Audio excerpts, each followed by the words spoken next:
Welcome to the third hour of American Agenda. I'm Karina Sullivan. And I'm Bob Sellers. We're tackling today's stories in a new way. In our third hour, we're joined by our family of co-hosts, attorney and former prosecutor Amir Benno, trial attorney and former prosecutor Joe Tacopina, and senior legal advisor for the Trump 2020 campaign, Jenna Ellis. Now, folks, before we get into talking about this, those of you that may have missed it, there was some breaking news out of Washington where the president announced that he will be ordering the country's governors to reopen churches this weekend. He added that he considers all houses of worship essential and that, quote, in America, we need more prayer, not less. So, Jenna, what's your reaction to that?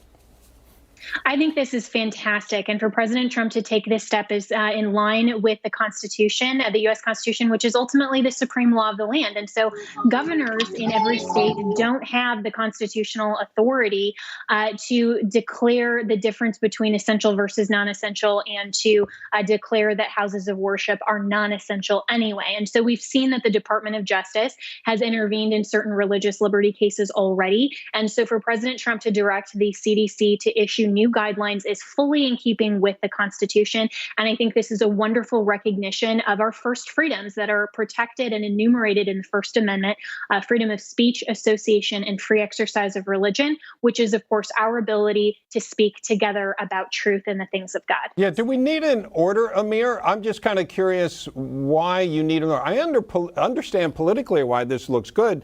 And as somebody who goes to church, we're making plans to do that, to get back in person. But what is the legal implication here? What is the president really doing?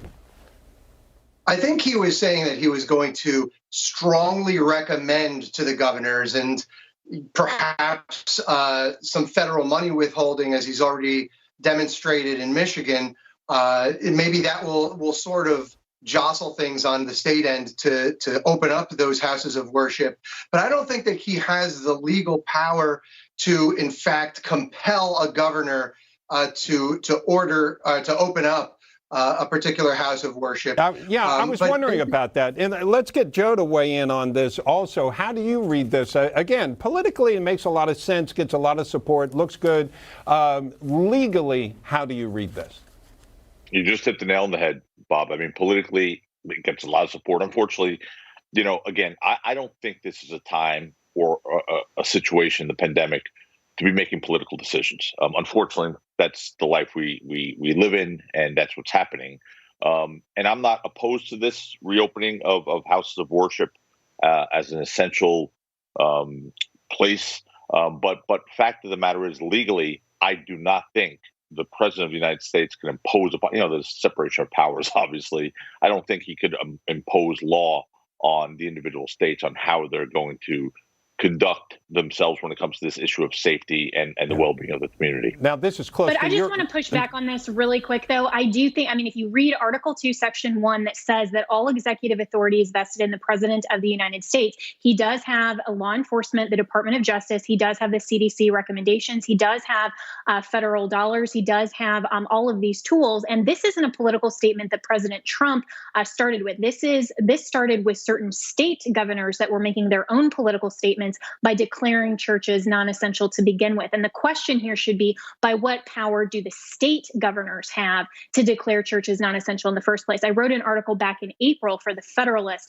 that talks about this exact issue and comparing how churches can be like grocery stores and other places that can implement social distancing guidelines and the CDC recommendations just as easily. And so to pick and choose what services can be open is not the purview of the state governors. Yeah, and I know this is close to your heart, Karina. Oh, it sure is. I mean, honestly, what the president... Just to make clear, your husband is a pastor. Yes, he is a pastor, and we care deeply about the right to assemble and gather, but we want to do so safely. And I really appreciated just the president pointing to the fact that we need prayer right now, whether you are a Christian, Jewish, whatever your line of faith or whatever your beliefs, that our nation needs healing. And one thing that just stood out to me is just the fact that frustrations and anxieties are just so high among people in general right now. There is not only people hurting spiritually, but also people hurting financially, and then of course physically right now. So anything that we can do to bring a little peace and solace, by all means, let's do it now, and let's do it responsibly. We can handle it. We can go and gather and take into consideration those social distancing recommendations and do it effectively and do it safely. All right, let's move on. Can I just say something, Bob? Go ahead, Joe. Look, I do agree with the premise, and we talked about this last week. We need to start getting back out there. We can't hibernate forever. Right. Even Anthony Fauci said that today. Even he said if we're staying closed for too long could cause irreparable damage. That's from Fauci. That's the immune system just getting lower and lower, and we're not going to be ready to fight whatever comes the next wave of this stuff. But let me just point out one thing, counterpoint. Let's just intellectually analyze this. You know, there was a Georgia church who opened its doors a few weeks ago in violation of that state's order, and they had to close their doors again because a lot of the members, and I shouldn't say a lot, several members of that community, that church community, came down with COVID-19. So and to be clear, too, I don't think that we should violate state orders, but I do think that there should be a right, once those are lifted, to assemble and to come together. I mean, I don't think that we should override necessarily. We're under authority, but I want to point to the importance of whether it's online or gathering as a whole, just doing it safely and going about it effectively. And you can always point, Joe, you can point to one instance of a church doing that, but the point remains that churches are no different than grocery stores in the fact that they can implement the social distancing guidelines just as well as any other service. And so we should trust the American people, and that's President Trump's point. Well, I think churches, I think they are different, right? I think churches are different than grocery stores by virtue of the infrastructure. Not at all. There's pews, there's rows. Grocery stores, you can stay 6 feet apart. Hard to do that in a church unless you're going to have 25. That's actually not very hard to do in a church, and it's a lot easier. And so, again, we need to trust the American people, and we need to trust, as President Trump said, he knows a lot of these pastors personally, and that Americans of faith need to be able to go back in their houses of worship. I mean, I go to my local grocery store, and a lot of people aren't actually socially distancing. They're not maintaining those guidelines in the aisles, where if you're sitting in pews and you have rows and designated spots, that's actually a lot easier to maintain. Yeah, it seems to me that a lot of what this comes down to, Amir, is choosing whether you volunteer to go. And even in these churches where they've had the outbreaks, which we mentioned, if you're going voluntarily, you can always also stop going voluntarily. You can also decide, you know what, we need to meet outside for a while, or we need to just do it online for a while. And I think that's what most American people want, is just the right to decide for themselves. Amir.